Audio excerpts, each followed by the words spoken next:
Salam. Today, we will be studying Class 11 Statistics Chapter 3, 3.1, according to PTB syllabus. Let's get started by looking at the introduction, which is to be read as general and for personal understanding.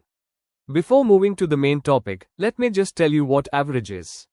A number expressing the central or typical value in a set of data is called the average. Here we have properties of a good average. First and foremost, it is well defined. Number 2. It is easy to calculate. Number 3. It is easy to understand. Number 4. It is based on all the values. And lastly, it is capable of mathematical treatment.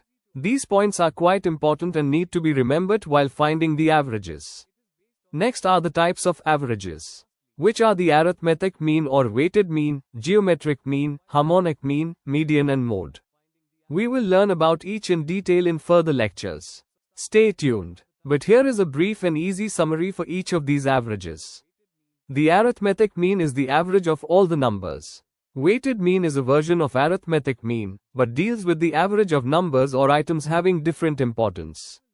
GMIE geometric mean is the average of growth and ratios.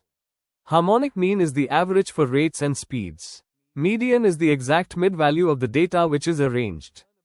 And lastly, mode, which is just overall the most frequent value in the data. That's all. Don't forget to subscribe.